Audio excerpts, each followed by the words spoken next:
Are you a deviant? You know, like those of us who binge watch serial killer programs, laugh at the stupid shit people do, and revel in anything adult? Well, you found your people. Join us as we crack open the door to the padded cell and release the insanely stupid, the weirdly wonderful, and those who choose to live outside societal norms.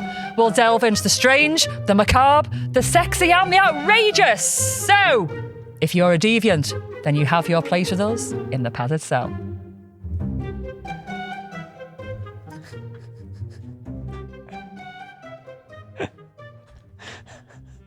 Professional. What's that with that then? What? That was that you? We're in. Oh. We're recording. I thought he was just like totally disregarding I thought my mockery then. I thought you were doing it at him, so pop up on the screen. Yeah. But fucking professional, stone dead. I know, yeah. Oh well. We're off. Didn't get a laugh at all. Welcome to the podcast, everybody. Yeah. Hi. me. Welcome to episode 97. I'm already pulling faces and it's one of them days, you know, the way it goes. Yes. And we're heading towards our big 100. I have been making some plans. To the listeners out there, I will be asking you to help us out with the 100. So I would like you to think about your favourite moments from the last 100 episodes. It could be a funny dangly bit. It could be something that we've worn, something that we've brought on. Yeah. It could be a subject. It could be anything. So we want to hear your favourite bits, and if you can drop in me DMs or, you know, on the socials somewhere in the comments and let me know what your favourite bits are. Patreons, feel free to contact me over on Patreon and we'll put like a little bit of a thing together. Yeah. I don't want to say the little plan that I've got for the build-up because my life is so chaotic, I might not have time to do it. Mm-hmm. So I don't want to make promises in case it doesn't come off because we all know what I'm like. Juggling loads and loads of things every day, aren't I? But we're heading towards it. So that is your task. If you wish to take it on, I'm going to get the producers a little task as well. Oh, are you? Just not at the moment. It's only a little one. Don't melt down. You're all right. You got to do it naked. All right. Does that mean we've got to do it naked as well? It's been many episodes Just where in I've me had my bra. top off. So. I mean, I could do it without my pants on. No problem at all. Yeah, I mean, it's a bit hot yeah, in here we today. can do Like, that, isn't it? yeah. Anyway, we're going to move on. So, were you here during the episode where I was talking about walnut whips? I think so. Yeah. So, I was talking about when Jim went to the cheapo pound shop to buy walnut whips. And when he put them out, somebody complained that there wasn't a walnut on their walnut whip. And I was like, oh. There's a guy complaining he hasn't got a walnut. I said, have you checked in the packet? Has it dropped off? And he went, no, there isn't a walnut on my walnut whip. And he was fuming, right? So I was like that, you know. Anyway, I got the packet and it wasn't a walnut whip because it was from the cheap pound shop. Yeah. It was just a whip. There was no walnut on it. So Jimmy had got a box of 6 or whatever for £1 because there's no fucking walnuts on the whips. walnut whips because they weren't walnut whips. They were the cheapo version called just whips. They couldn't afford the walnuts. Then every motherfucker, beautiful people around the world, was asking me what a walnut whip was because they obviously don't have walnut whips anywhere else. So I brought one to show you. I've actually brought 6. And Jim's going to go mad because I'm not going to be here for the next couple of days. I'm just going away for a couple of days. And I've not left the walnut whips for Jim. So, have you had a walnut whip? No, I don't think I'd like them. You've never had a walnut whip? No. So this is what it looks like. Yeah, so no, you can not see, for me. that side. It's like a chocolate sort of, what do you call that? Like a pyramid-y type thing. A chocolate mound. Very, very nice chocolate. In the middle of it is like a white stuff. Does it say what it is on the back? I should have the ingredients on It's like there. a mallow. Mallow, thank you. And then on the top is a walnut. Yeah. Very nice. So you don't think you're gonna like this? Would you like to try one or just want to watch me? I'll just watch, yeah. I'll Okay. watch. Yeah. So, We're into watching it's so hot sometimes. in here, it's had a little bit of a melt, but it's not too bad. So that's what a walnut whip looks like. Okay. It's very pleasing on the eyes. It is, isn't it? Yeah. Yeah. So the first thing you do with a walnut whip is It just looks like a helmet. you bite the walnut off. Is the first thing you do. It's very helmet shaped. It doesn't look like a helmet. It looks like a penis that has been zapped by me and is retracted. And that little bit at the end is like the tip of the peen. Yeah, Go, yeah, fuck you, mistress. Stay away from me. Yeah. So, hang on. Oh, okay. Got like a marshmallow on the inside. Yeah. So, when I was speaking to Jim, Go on, guess one. I knew you would. They're nice. They're really nice. Yeah. Got one, Calvin? I would love one. There you go. Not So, gonna have enough of it, but- There's a way to eat these. Oh yeah, I fell off anyway. Oh, your walnuts falling off your Yeah. whip. Do you want it? Do you like walnuts? No. Okay. So what Jim does with these? Jim said to me a couple of days ago, this is how I learned my oral skills. Because he reckons he just goes like that.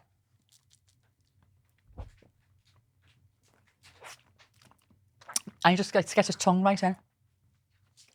Like that. The eye contact was intense there. Was it? Imagine if I meant it. What was that laugh then? Jesus.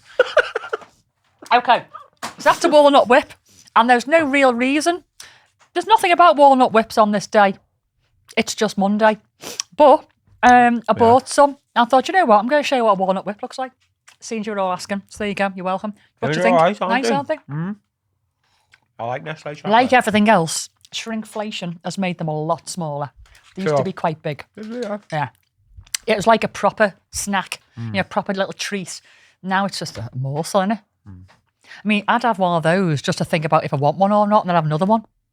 Yeah. But that's small. Yeah.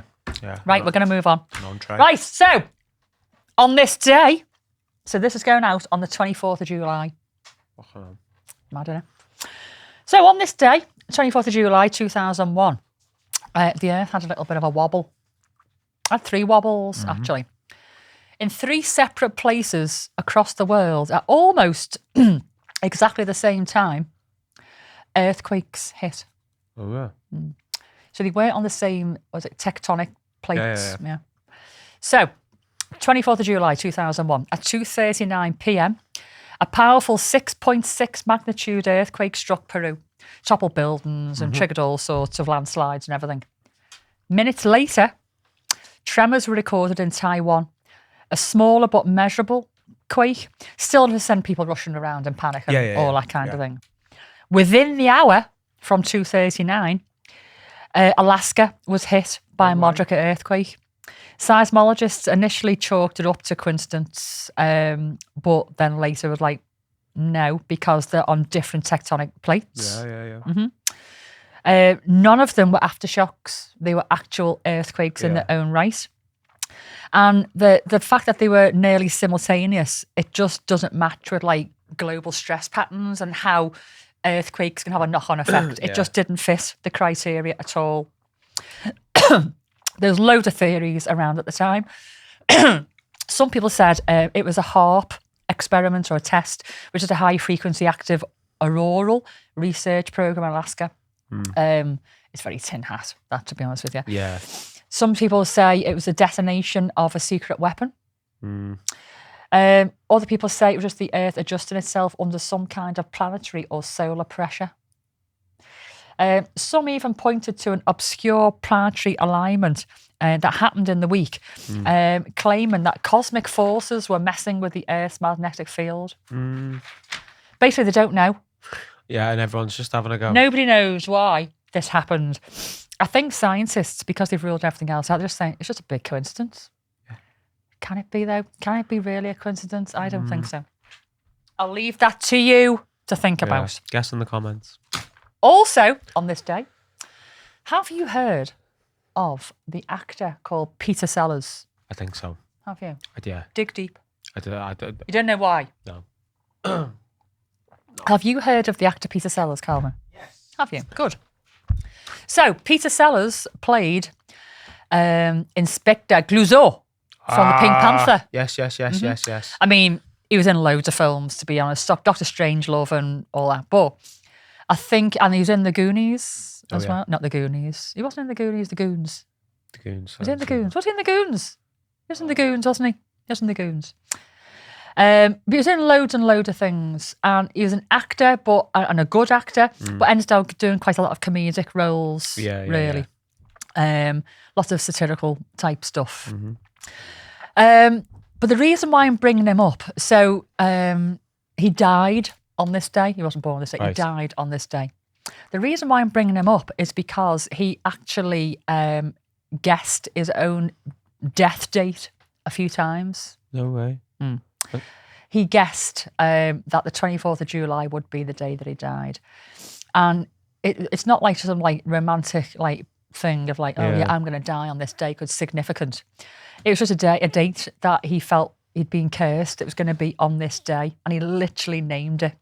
And sure enough, he did actually die on that date of a massive heart attack at the age of just 54. No way. He'd survived 13 previous heart attacks.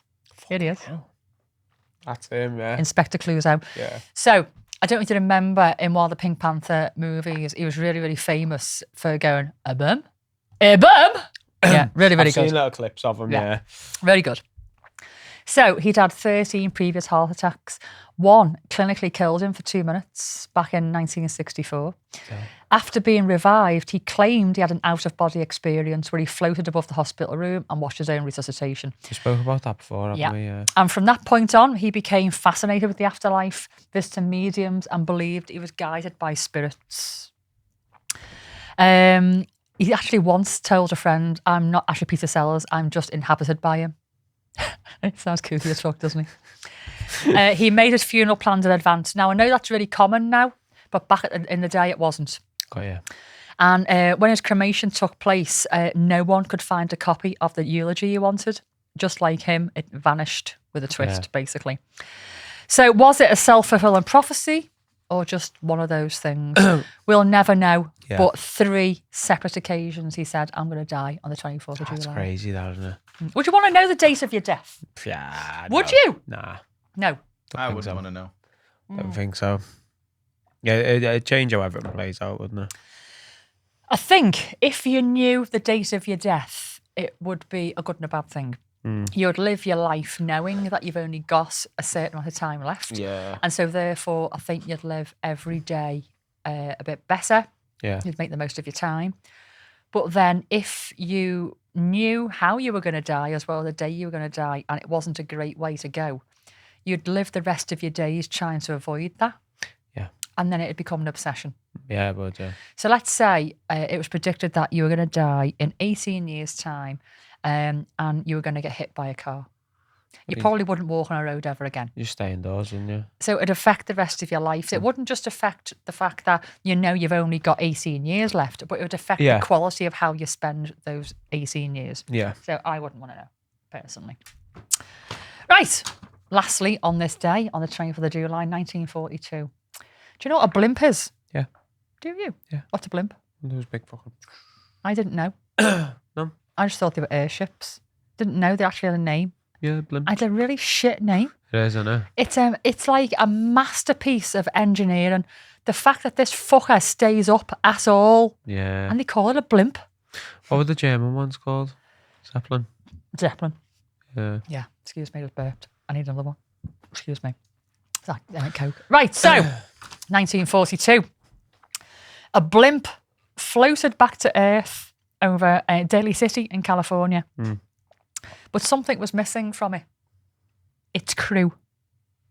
It was a ghost blimp, basically. Let me tell you more.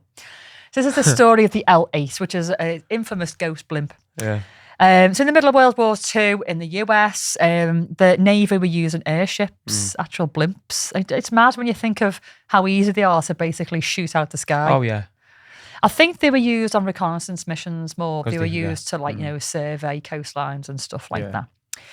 But one of them, the L8, it took off from Treasure Island in San Francisco Bay. There's a Treasure Island!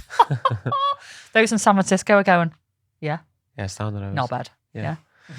Our Sheila lives there. Yeah. So it took off at 6 a.m. From San Francisco with 2 experienced pilots on board, Lieutenant Ernest Cody and Charles Adams. And just over an hour into their patrol, they radio in saying they've seen something suspicious on the Farallon Islands, possibly a Japanese submarine, but they're not sure. Yeah. But then nothing. They went completely radio silent. No distress call, no damage report, no further contact whatsoever. Yeah. At around 11 a.m., So they left at 11 a.m. Residents in Daly City look up and they see the L8 drifting silently inland. Now, before I carry on, Calvin, we've got a picture of the blimp before. There you go. So this is when it took off. So okay. cool, aren't they? So you go, full airship. They clearly say that you see the L8 on the side. It just had 2 crew on there. It wasn't its first mission. It was, well into its job during wartime. It was used on a regular basis. And then we've got a second picture of the blimp as it hobbled into Daly City. Silently. It was just floating in. Hang on 1 second. No. I don't have that. Don't you? I thought I sent it over. You may well have done, and I may have missed. So it floated in silent, intact, but sagging slightly, and eventually crash landed on the suburban street. It scraped a few cars, bounced off some rooftops, but then it just came to a rest completely. It didn't kill anybody or anything like that. So when the Navy personnel arrived to have a look, they saw nobody. The 2 pilots were not on board. No. The cabin doors open. 2 life vests are still there, untouched. Parachutes still stowed. The radio works, and there's half-eaten food left on the table. Okay, so that's where it crash landed. Oh, okay. There's another picture that you haven't got to find it, Calvin. I'll explain it. So it's like the first picture. It looks almost intact, the airship, as it's coming in. It's coming into power lines, and it's just slightly bent. It looks like it's AI gone wrong. Yeah, there it is. Oh, there you go. See, it's slightly bent in the middle. It's coming over to like power lines. Yeah. Yeah. So it's limping along, but it's still afloat. Yeah. And I think it like hit a few things, and then it then crash landed. So the first photo that we saw there obviously was when it crash landed. Yeah. So food still on the table, radio still working, life vests, parachutes, all still there, but no people. What the fuck happened? The blimp itself is fine, just a few scratches, no signs of a struggle. Yeah. They just vanished, literally just vanished, and they were never found. Ever found. To this day, no trace has ever been found of the crewman. There are some theories, but there's no real evidence of whatever happened. So could it have been mechanical failure? It doesn't really explain the intact airship and the fact that the radio and everything was still working, and why didn't they just radio? Yeah, and the boys aren't on there. Yeah. SOS, all that.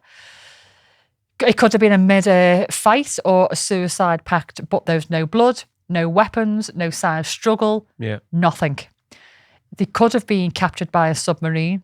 I mean, it sounds a bit Pulp Fiction, but it was wartime. That could have happened, but there's no signs of them panicking. They could have radioed in beforehand. They did nothing like that. One rumour said they saw something they shouldn't have, and they were disappeared by friendly forces. They were disappeared. Oh, okay. But we just don't know. So basically, we are still in the dark. And the term ghost blimp, it's actually taken on a life of its own, and paranormal researchers have suggested everything from time slips to alien abduction, but we'll never know. Yeah. After the incident, the L8 was repaired and went back into service, and it even became the Goodyear blimp for advertising. Years later, I saw the Goodyear blimp. Yeah. Yeah. I wouldn't want to fly that, would you? After the previous crew going missing. Yeah, I know. Fuck that. Bermuda Triangle vibes. Yeah. Right, so before I move on, would you like to go first today? I can do. Do you know what? I was going to do my little bit, but you go and do your bit. What have you got for us, kid? Let me find my notes instead of looking at trainers. Right. And then I just like threw that at you then, didn't I, without preparing you? I'm so sorry. Right, we're all right. We wing everything. So, me and Bagpuss here. What if I told you there's a sport where tiny cars go over 200 mile an hour, but they never leave a tether? They're tethered to a pole. Confused? Yeah. Yeah. Does my face look confused? Yeah. That's a confused look. Yeah. So this is something I stumbled on when I was doom scrolling. Yeah. It's where I get most of my stuff for this. But yeah, it's an actual sport. It's called tether car racing. Tether car racing. Yeah. Okay. Yeah. Basically, you stand in the middle on a pole, big wire, and you whiz the car around in a circle. It picks up speed. It's got its own little engine in it, and it just goes round and round the circle. Whoever gets the fastest wins. So the engines are on. Yeah. It's driving in a circle, basically. Yeah. How wide is this It's circle? not wide. I'd vomit me ring up, man. And you're not on the car. Oh. So you're not in the car when it's going round? No, it's a tiny car. What's the point? You make the car. Okay. Well, you should have said that at the beginning. I was Yeah. thinking like a little Hot Wheels thing. No, a little bit bigger than that. Okay, how big are they then? I'd probably say they're about that big, maybe. Okay, it's still very small. Yeah. You get your cat in it. Yeah. Cardog, have you got that video? Did it come through? Got it. Oh, do you my neck cracked then? Yeah, fucking hell. You would have got that on You are the... falling I apart. know, do, yeah, yeah. I am. You would have got that on microphone then. Yeah. You ready for the video? Yeah, go go on.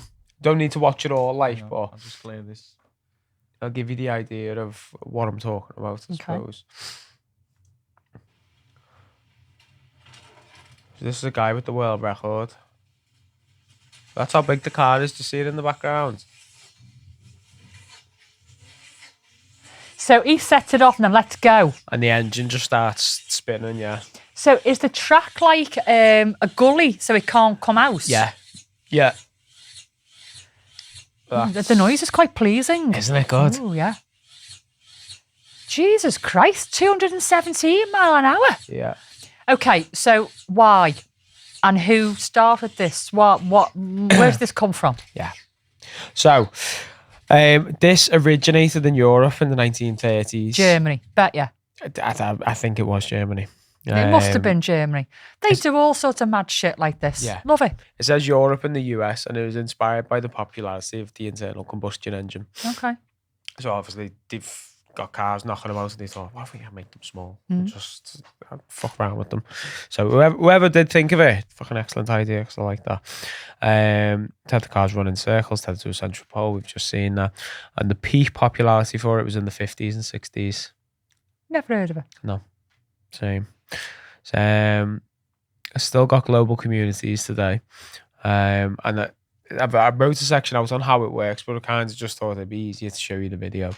Cars run on a circular track tethered by a steel cable. So that was when he stands up on the pole, Yeah. you can still see the steel cable going underneath. That's why they stand on that.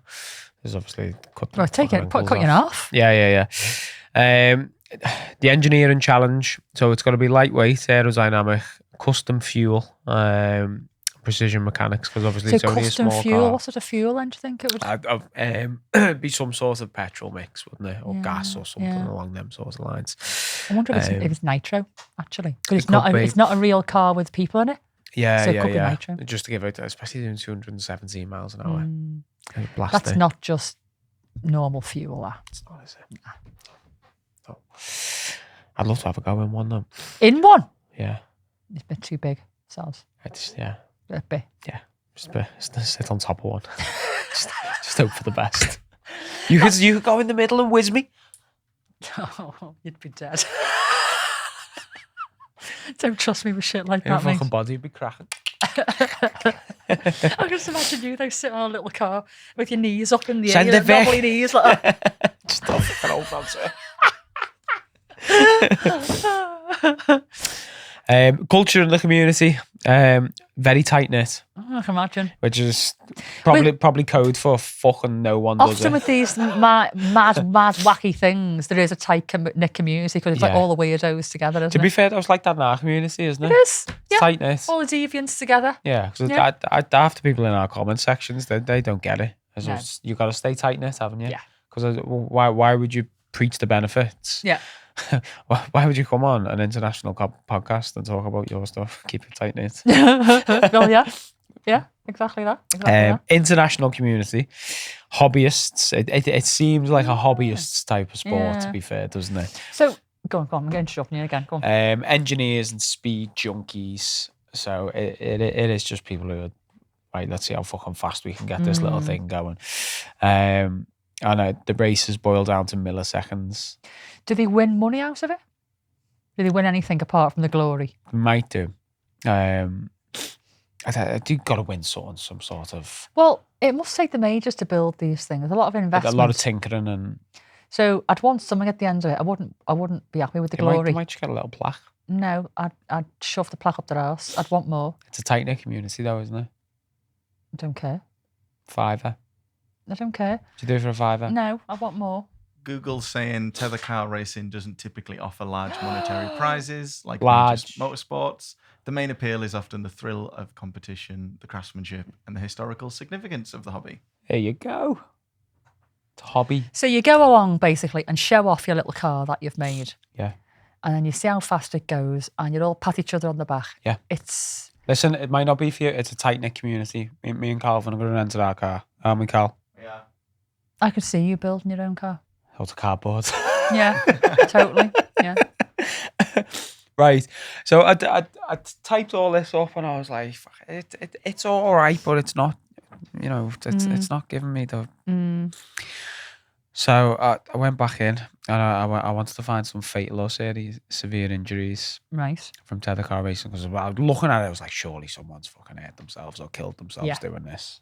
So Henry Surtees.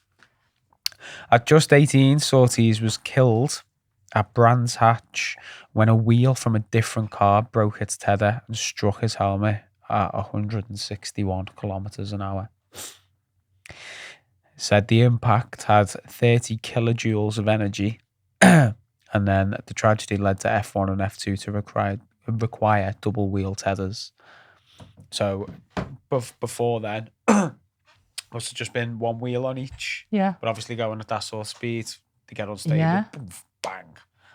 I'm surprised, that it isn't in like some kind of a dome. Cage or something, When you look at the velodromes and all that kind of thing, and you go up the sides and stuff, and it's caged around it for everyone's safety. Yeah. This is obviously a spectator sport as well. Yeah. The guy standing in the middle of something going very fast, and one slip of that wire would cut him in half at that speed. There's also a chance of the car flying off at that speed, because there's nothing protecting it. It's on some wire. There's nothing around the sides. That could fly off and take someone's head off. Yeah. I think they need to consider safety a little bit more around this. No, we do it for the adrenaline rush. Until your head's taken off.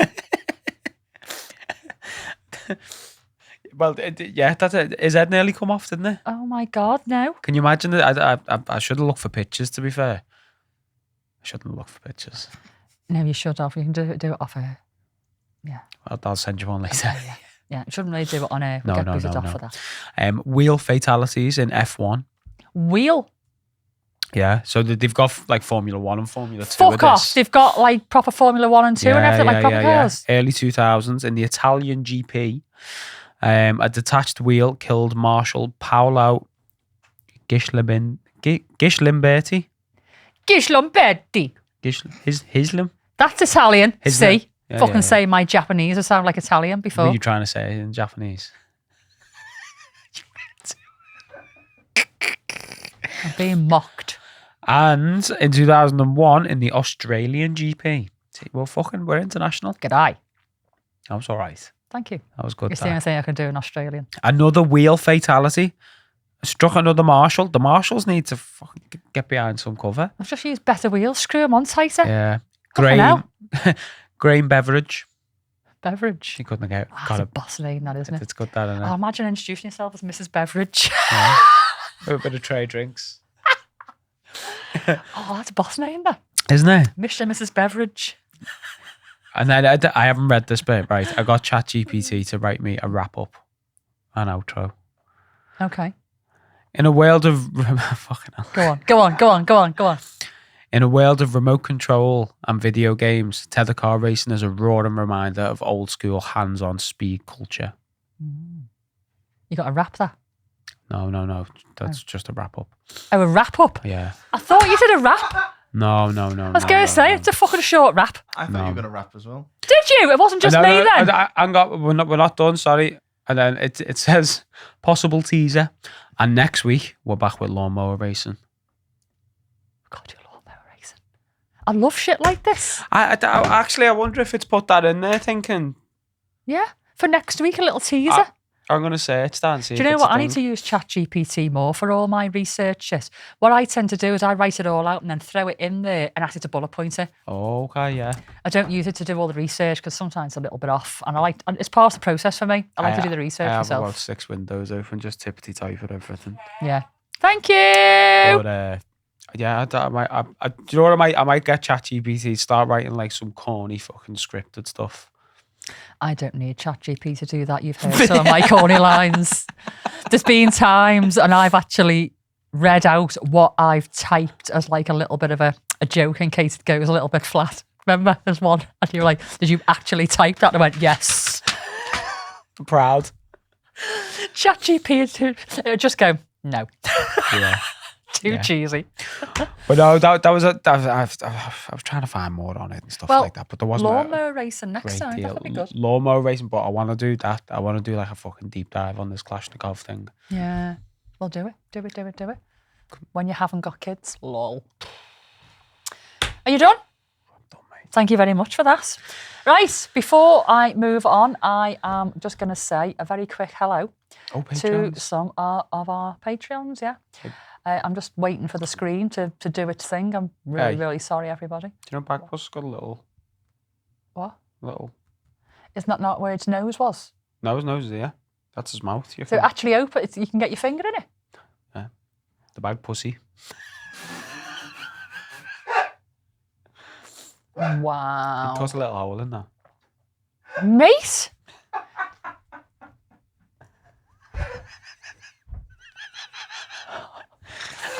Can I just say that? Look at him, he looks mortified. I'd be mortified as well. Sorry, mate. That's what did I do to you? It's one of my prized possessions. I've had that a long time. What did I do to you? I was going to say... Do you want to go back to Vic or stay with me? Wants to come back. His paws up and everything. Look. Fuck's sake.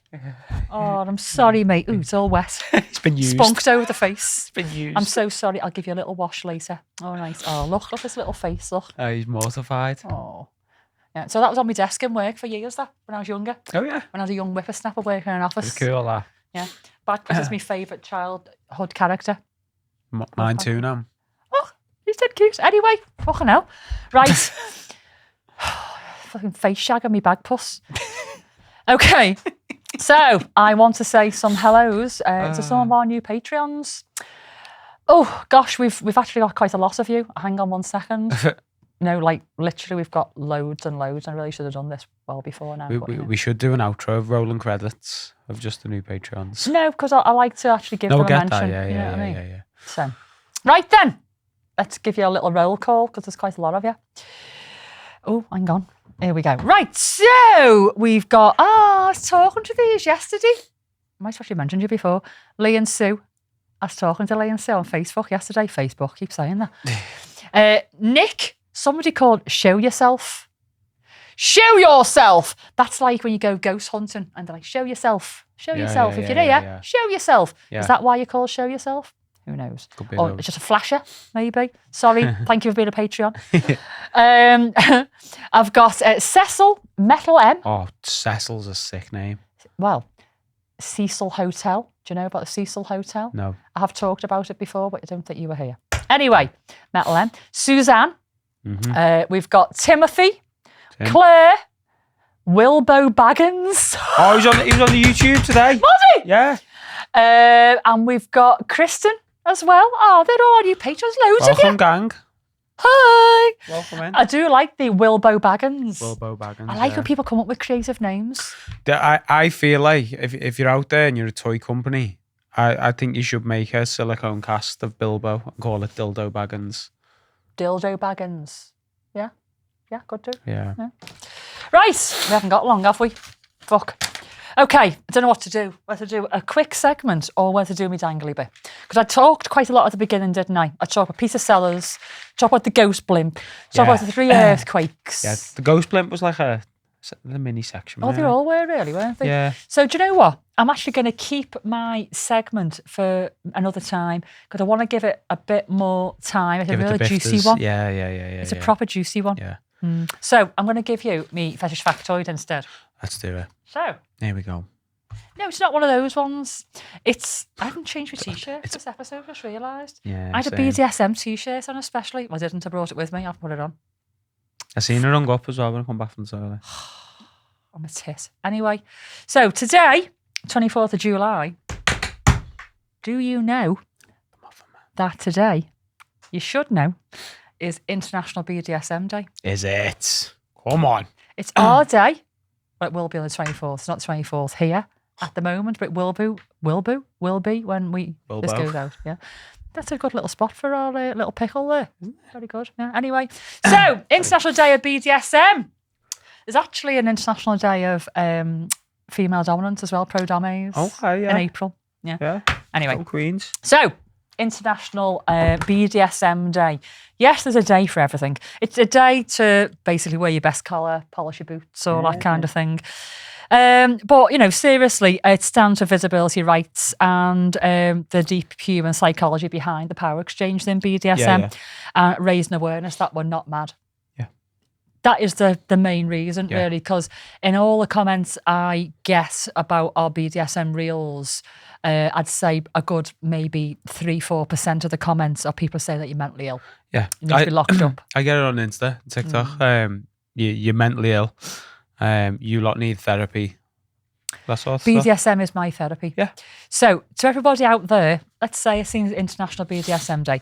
To everybody out there who thinks that we're mentally ill, I do have some mental health problems going on. I'm not terrible, you know, but I have things going on. And I think all of us at some point have, you know, fallen victim to maybe depression or anxiety or, you know, maybe other more serious disorders which have a huge impact on our lives. Yeah. Whether you're into BDSM or not, that can happen. Yeah. And when I go through tough times, sometimes the only thing that sorts me out is BDSM. Yeah. So there's been times I had a terrible time in work. Obviously, we know what happened over November, December last year. And I wasn't in a great place. And I said to Jim, I just need a beating. I just need a beating. Can you just beat me arse? And we hadn't planned it. So he just gave me arse a good rantan. And then we planned a session. Oh, yeah. And it was the one thing that just cleared my mind of all of that noise and everything. So, yes, I have had, you know, struggles with mental health and stuff like I'd say pretty much everybody at some point. Yeah. I don't think anybody gets through life and gets away with that demon. No. Yeah? Whether you're into BDSM or not, you can have that. So to say that we have got mental health problems, yes, some of us do, but we don't enjoy BDSM because of our mental health problems. We enjoy BDSM in spite of our mental health problems. And actually we use it as a way of therapy, as a means of getting through the day. And you know, right, you know, when times are hard sometimes, you go into a scene with Mrs. G and fuck me, you forget about it. Just like that. Well, switches off. It is the best therapy ever. So no, we're BDSM is our therapy. It's not our curse. It's not something that causes us to be mentally ill. Yeah. And I find it really insulting when people say that sometimes online because they're talking about something they know nothing about. Yeah. They just see what we do as wrong and you've got to be mentally ill to enjoy any aspect of it. And obviously the more extreme the kink, the more mentally ill we are, supposedly. Yeah. But if you look at the psychology behind it all, yes, some people in the BDSM world have got a bit of a history, which, you know, has maybe culminated and come out as a mental health problem. But it doesn't define them. Like the rest of us in the population, it doesn't define us. And we use BDSM as a means of negotiating this fucking shit show of a life that we're just trying to get through every day. And so when people say like this stuff online, I'm like, educate yourselves. The psychology is so fucking interesting. Yeah. And if you did that, you'd understand. I'm not saying you should get into it. It's not for everybody.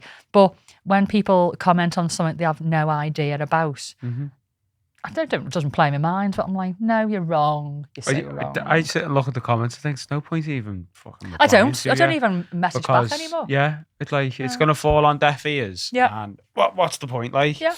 But you get the odd comment where it's like, I don't understand this. like, can you explain it to me? I've got all the time in the world for people like that. Kudos to that. Yeah, we do this. There's a video of me pallet wrapping Mr. G. Loads of people are like, oh my God, you're wasting so much plastic. You're mentally unhinged. But there's one guy who messaged me, he's like, I don't get it. But I kind of do. I kind of want to experience it. What would you, I'd say start with cling film. Yeah. Cling film you like or something. And if you like that, you probably like pallet wrap. Yeah. And get into it like all the time in the world for people who are on the, looking for information. Yeah, absolutely.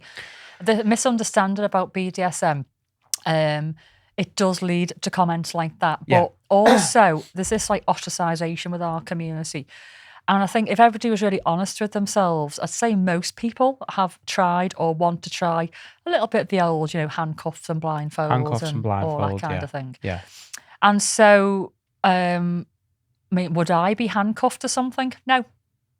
I've got my cuffs and I've got my collar. Yeah. I do not want them attached to anything. For me, that's a symbol of submission. It's not something that I want to use and be attached to something. Mm-hmm. But there's people out there who are saying that we're mentally ill, who've probably been tied by nylons, a tie, handcuffs to a bed. Belt. Yeah. Very willingly. Yeah. That is giving up your control, your ability to save yourself in a life-threatening situation or whatever. You're giving over control and trust to somebody else, and that's okay with you. Just because some of my stuff is a bit more extreme, there's some things that I won't do that you would. Yeah. Does that make you more mentally ill than me? But some people watch these videos and think just to go back to the video of me pallet wrapping Mr. G, people probably watch that and think, they don't even know each other and they're just doing that. It's like, mate, this is years and years of connection and trust and conversations, isn't it? Yeah. Thank you very much. So I just wanted to give a little nod to International BDSM Day. Yeah. I mean, there's lots and lots of stuff that we can talk about how people celebrate it. We are actually doing something at the club to celebrate International BDSM Day today. Well, it will be today.